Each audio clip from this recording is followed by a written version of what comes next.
नमस्कार, आप देख रहे हैं लोकमंच और मैं हूं आपके साथ आफरीन। प्रदूषण के चलते दिल्ली में लगातार 5वें दिन और भी बुरा हाल है। आज सवेरे आनंद विहार, मुंडका, ओखला और साथ ही वजीरपुर ये प्रदूषण के लिहाज से सभी इलाके गंभीर स्थिति में हैं। दिल्ली के अलावा एनसीआर में भी कोई राहत नहीं है। कल हवा की गति शांत पड़ने से दिल्ली समेत एनसीआर के सभी शहरों के ऊपर स्मॉग की चादर छाई रही। इसके लिए पंजाब और आसपास के अन्य राज्यों में पराली जलाए जाने को ही कारण माना जा रहा है। रविवार को भी पूरे एनसीआर की हवा में प्रदूषण 400 के पार गंभीर स्तर पर बना रहा। प्रदूषण पर काबू पाने के सभी उपाय विफल हो चुके हैं। विशेषज्ञों का दावा है कि अगले 2 दिन भी ऐसे ही हालात बने रहेंगे। साथ ही दिल्ली के 35 वायु गुणवत्ता निगरानी केंद्रों में से 31 में हवा गंभीर श्रेणी में दर्ज की गई है।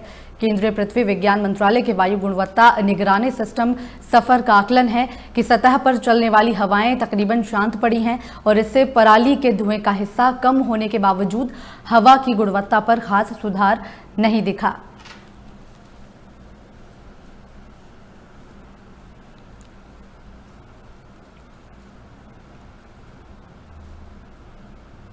इसी बीच बड़ी खबर लखनऊ से है, जहां पर उत्तर प्रदेश में एमबीबीएस की 800 सीटें बढ़ गई हैं। बड़ी खबर आपको लखनऊ से दे रहे हैं। उत्तर प्रदेश में एमबीबीएस की 800 सीटें बढ़ गई हैं। 5 मेडिकल कॉलेजों में 150 सीटों पर प्रवेश की अनुमति दी गई है। साथ ही एक मेडिकल कॉलेज में एडमिशन की क्षमता में 50 सीटों की वृद्धि की गई है। प्रदेश में निजी मेडिकल कॉलेजों में एमबीबीएस की अब 4000 सीटें हो गई हैं। बड़ी खबर आपको लखनऊ से दे रहे हैं, जहां पर अब उत्तर प्रदेश में एमबीबीएस की 800 सीटें बढ़ा दी गई हैं। 5 मेडिकल कॉलेजों में 150 सीटों पर प्रवेश की अनुमति दे दी गई है और इसी के साथ एडमिशन की क्षमता में भी 50 सीटों की यहां पर वृद्धि की गई है। आपको बता दें कि प्रदेश में निजी मेडिकल कॉलेजों में एमबीबीएस की अब 4000 सीटें हो गई हैं।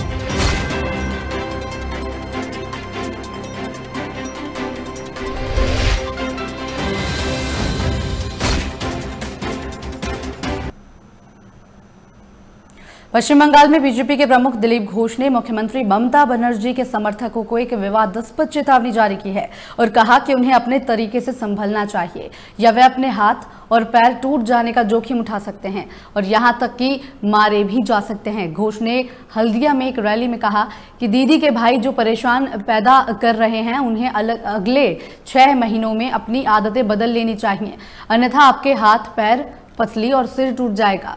आपको अस्पताल की यात्रा करनी होगी और यदि आप इससे अधिक करते हैं तब आपको शमशान जाना पड़ेगा।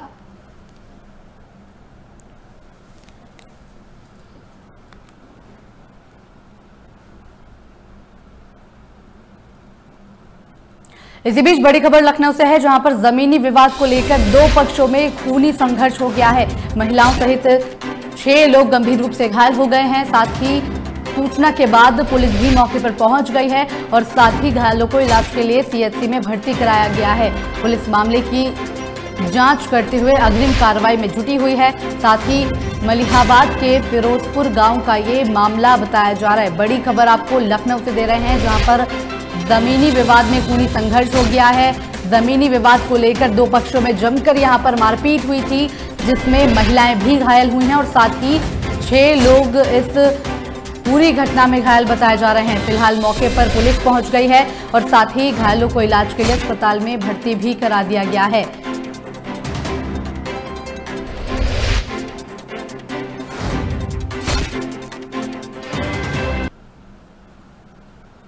उत्तर प्रदेश के वाराणसी में प्रत्येक वर्ष धनतेरस से शुरू होने वाली स्वर्णमयी अन्नपूर्णा का दर्शन 12 नवंबर से शुरू होगा, जो कि 15 नवंबर अन्नकूट पर्व तक चलेगा। दर्शन, पूजन और आयोजन के संदर्भ में रविवार को काशी अन्नपूर्णा मठ मंदिर के सभागार में एक पत्रकार वार्ता आयोजित की गई, जिसमें महंत रामेश्वर पुरी ने बताया कि इस वर्ष पूरा विश्व कोरोना महामारी से लड़ रहा है। बाबा विश्वनाथ और मां भगवती के आशीर्वाद से व्यवस्थाएं धीरे धीरे पटरी पर आ रही हैं। हालांकि खतरा अभी टला नहीं है। साथ ही बताया कि इस बार भक्तों को प्रसाद नहीं मिल पाएगा। वहीं कहा कि धनतेरस दिन गुरुवार से शुरू हो रहे स्वर्णमयी अन्नपूर्णा के दर्शन के दौरान कोविड-19 के बचाव के लिए जारी गाइडलाइन का पालन करवाते हुए भक्तों को दरबार में प्रवेश दिया जाएगा। सुरक्षा की दृष्टि से मंदिर में जगह जगह वॉलंटियर भी तैनात किए गए हैं। थर्मल स्कैनिंग और हैंड सैनिटाइजेशन के बाद भक्तों को माता के दरबार में प्रवेश दिया जाएगा। सोशल डिस्टेंसिंग के साथ 5-5 भक्तों को प्रवेश दिया जाएगा।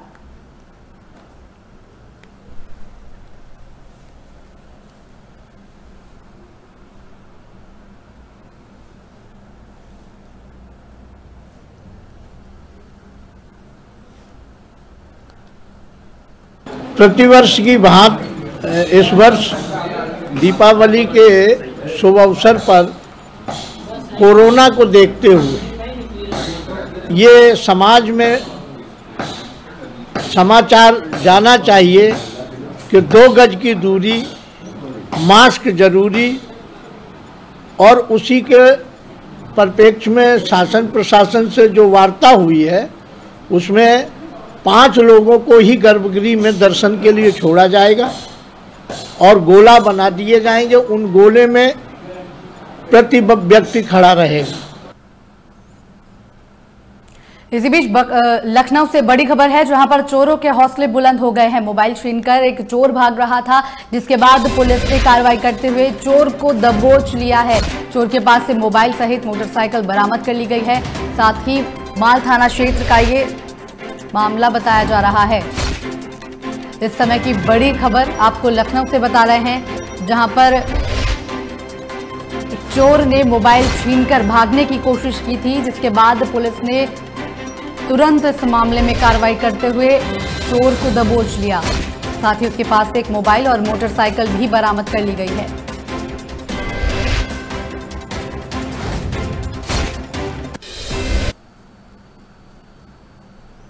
हाथरस में एक बाबू के बर्खास्त का मामला सामने आ रहा है। बताया जा रहा है कि 3 महीने पहले एक बाबू को चेयरमैन ने बर्खास्त कर दिया था। आपको बता दें कि हाथरस की नगर पंचायत मेंढू में एक कथित बाबूराम भरोसी लाल काफी सालों से कागजों में हेरफेर कर लगातार नौकरी कर रहा था। इस बात की जानकारी जब वर्तमान चेयरमैन मनोहर सिंह आर्य को लगी तो उन्होंने उसे तत्काल प्रभाव से बर्खास्त कर दिया। लेकिन बाबू की दबंगई देखिए कि बर्खास्त बाबू जिम्मेदारी के पद पर बैठकर लगातार काम कर रहा है। ऐसा है कि हमने 13 अगस्त को इनको हम निलंबित कर दिया था और तब से हमारी ईओ साहब न जाने कैसे हमने उनको आदेश दिया कि अगर पत्रावली कोई गुम होती है तो आपका ही उत्तरदायित्व होगा, लेकिन तब भी वो आर.बी. लाल को अपने पास रखती हैं। हमने तो निलंबित कर दिया है, न जाने क्यों आते हैं, क्या उनकी लालसा है, उन तक सीमित है। ऐसा इसी बीच लखनऊ से बड़ी खबर है, जहां पर बदमाशों ने बीजेपी सांसद रमेश चंद्र बिंद से रंगदारी मांगी है। बदमाशों ने फोन कर 10 लाख रुपए की रंगदारी मांगी है। साथ ही बीजेपी सांसद ने बदमाशों के खिलाफ अब इस मामले को लेकर एफआईआर भी दर्ज करवा दी है। रंगदारी न देने पर बेटे समेत सांसद को हत्या करने की धमकी भी यहां पर दी गई है। फिलहाल पुलिस ने एफआईआर दर्ज कर मामले की जांच पड़ताल शुरू कर दी है। इस समय की बड़ी और अहम जानकारी आपको बता रहे हैं, जहां पर बदमाशों के हौसले बुलंद देखने को मिल रहे हैं। बीजेपी सांसद से बदमाशों ने रंगदारी मांगी है। 10 लाख रुपए की यहां पर रंगदारी मांगी गई है, जिसमें रंगदारी नहीं देने पर हत्या की धमकी भी दी गई है। फिलहाल इस मामले को लेकर बीजेपी सांसद ने एफआईआर दर्ज करवा ली है। साथ ही पुलिस ने भी जांच पड़ताल शुरू कर दी है।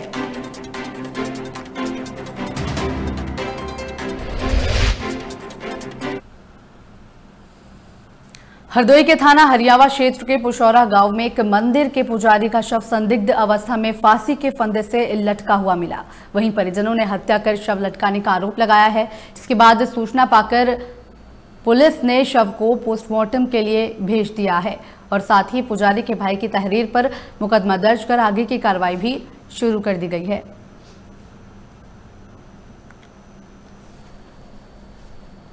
यहाँ जानकारी यहाँ की औरतें भी बता रही हैं कि यहाँ हत्या की गई है। अच्छा। आत्महत्या नहीं हुई। अच्छा। आप परिवार से हैं? आप परिवार से हैं। बाबा जी कितने भाई थे? बाबा जी 2 भाई थे। 2 भाई थे। हरियावा थाना में कुसौरा गांव है, वहाँ पर एक झुंडी देवी मंदिर है। वहाँ पर एक मनन पाल 3-4 वर्षों से रहते थे, पूजा पाठ करते थे। उनका हैंगिंग दशा में शव बरामद हुआ है और गमछे से उनकी बॉडी को हम लोगों ने पोस्टमार्टम के लिए भेज दिया है। पोस्टमार्टम में क्लियर हो पाएगा कि क्या है। उनके भाई ने जो तहरीर दी है उसके आधार पर हम लोगों ने। इसी बीच बड़ी खबर गोरखपुर से है, जहां पर अज्ञात वाहन ने पति पत्नी को टक्कर मार दी है। हादसे में पति पत्नी गंभीर रूप से घायल हो गए हैं। साथ ही मंदिर से पूजा करके ये दोनों दंपति घर वापस लौट रहे थे और इसी बीच हादसे का शिकार हो गए। बधट थाना क्षेत्र के कटशहर मखहर मार्ग का ये मामला बताया जा रहा है। बड़ी खबर आपको गोरखपुर से दे रहे हैं, जहां पर तेज रफ्तार का कहर देखने को मिला है। अज्ञात वाहन ने पति पत्नी को टक्कर मार दी है, जिसमें हादसे में पति पत्नी गंभीर रूप से घायल हो गए हैं। बताया जा रहा है कि मंदिर से पूजा करके ये दोनों अपने घर वापस लौट रहे थे और इसी बीच भीषण हादसा हो गया।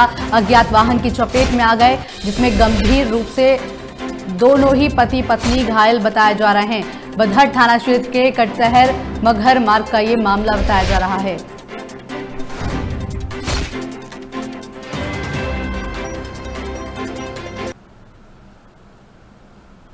इसी बीच फिरोजाबाद से बड़ी खबर है, जहां पर बाइक सवार को डीसीएम ने भीषण टक्कर मार दी। हादसे में 6 वर्षीय मासूम की दर्दनाक मौत हो गई है। साथ ही पति पत्नी सहित एक बच्चा इस घटना में घायल हो गया है। लोगों ने घायलों को फिलहाल अस्पताल में भी भर्ती करा दिया है।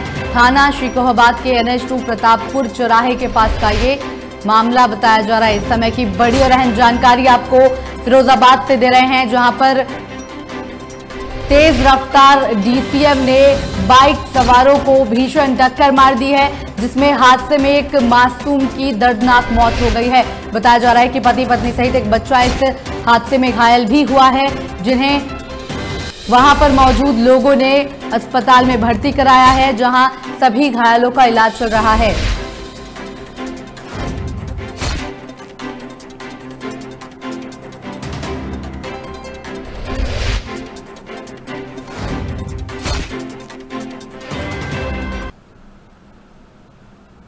वहीं बलिया में धान की खरीदारी के लिए 75 क्रय केंद्र खोले गए हैं, लेकिन अभी भी दर्जनों के क्रय केंद्र बंद पड़े हुए हैं। वहीं अधिकारियों के जरिए कागजों में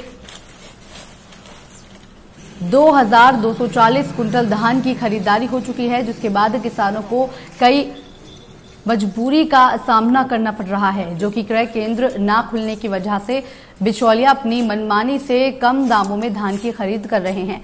आपको बता दें कि क्रय केंद्रों पर अभी तक जूट के बोरे नहीं होने के चलते केंद्र प्रभारी धान की खरीदारी नहीं कर रहे हैं। वहीं किसानों का आरोप है कि बिचौलिया और सरकारी क्रय केंद्रों पर केंद्र प्रभारियों की मिलीभगत से किसानों के अनाजों को कम दामों में खरीदा जा रहा है। वहीं जिला विपणन अधिकारी ने कहा कि जिले में धान की खरीद चल रही है, जो 2240 कुंटल धान की खरीद की जा चुकी है। अगर ऐसे क्रय केंद्र बंद मिले तो जांच कर कार्रवाई की जाएगी।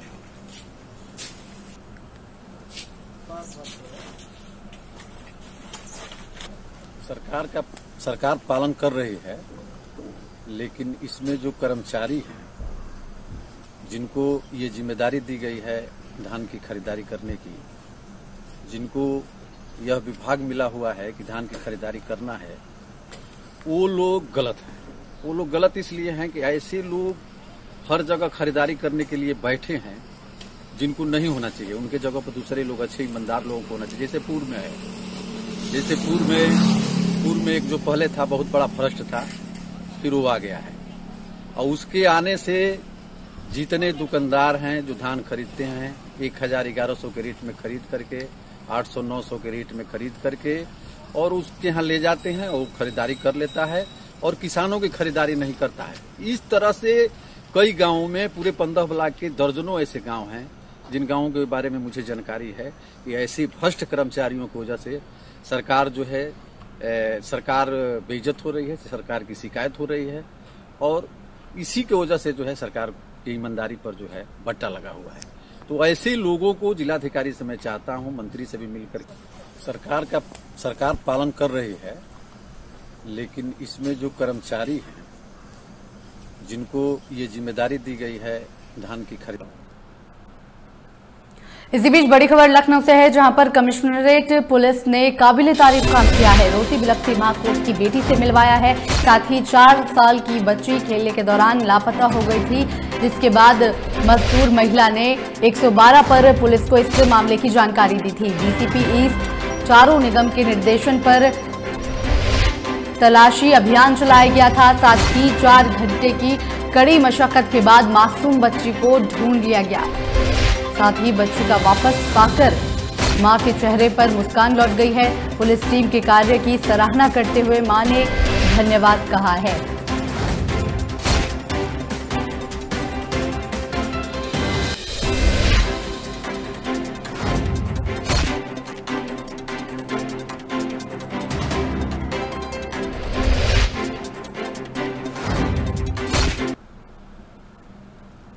उत्तर प्रदेश के बदायूं में मिट्टी की ढांग गिरने से युवती की मौत हो गई। जानकारी के मुताबिक उस खेत क्षेत्र के नया नगला गांव में 5 लड़कियां मिट्टी लेने खेत पर गई थी, तभी मिट्टी की ढांग युवतियों के ऊपर गिर गई। वहीं मिट्टी की ढांग गिरने से सभी युवती मिट्टी से दब गई। बताया जा रहा है कि युवतियों के चीख पुकार सुनने के बाद ग्रामीणों ने बड़ी मुश्किल से सभी युवतियों को बाहर निकाला, जिसमें एक युवती की मौके पर ही मौत हो गई।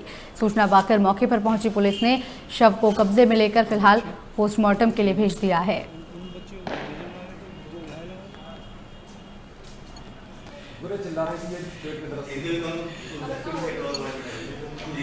5 बच्चियां गई थी मिट्टी खोदने के लिए। मिट्टी खोदने से ऊपर से पहाड़ गिरने से 5 बच्ची दब गई, उसमें एक की मृत्यु हो गई तुरंत ही। 4 बच्ची साबित लगा ली हैं। एक बच्ची की तबीयत ज़्यादा गंभीर है, उसकी हड्डियों में पसलियों में चोट लगी हुई है। उसके लिए आपके अस्पताल में लाके हमें कितने लोगों के लिए इलाज के लिए 3 लोगों को लेके आए हैं। 2 के लिए तो हल्की चोट है, उसकी हल्की सी, एक की ज़्यादा गंभीर चोट। इसी बीच बड़ी खबर लखनऊ से है, जहां पर गुडम्बा पुलिस के हत्थे शातिर अपराधी लग गया है। मोटरसाइकिल चोर, मोटरसाइकिल मालिक ने चोरी करते रंगे हाथ इसको पकड़ लिया था, जिसके बाद गुडम्बा पुलिस ने शातिर मोटरसाइकिल चोर को धर दबोचा। आपको बता दें, मानस नाम का शातिर चोर चाबियों के गुच्छों समेत गिरफ्तार हुआ है। साथ ही चोर को पकड़कर गुडम्बा पुलिस को सूचना दी गई थी। इसके बाद पुलिस ने मौके पर पहुंचकर इसको गिरफ्तार कर लिया है।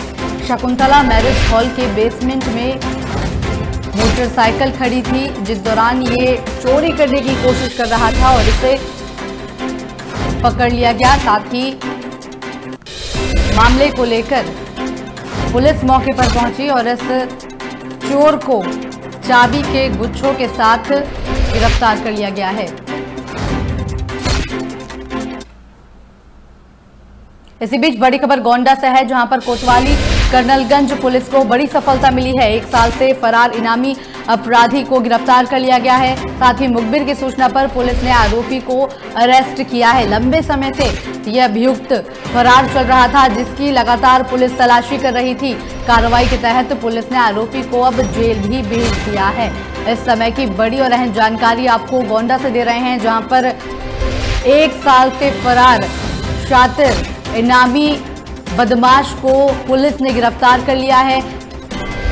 मुखबिर की सूचना के आधार पर यह गिरफ्तारी की गई है, जिसके बाद बताया जा रहा है कि लंबे समय से ये आरोपी फरार चल रहा था, जिसको लगातार पुलिस तलाश रही थी।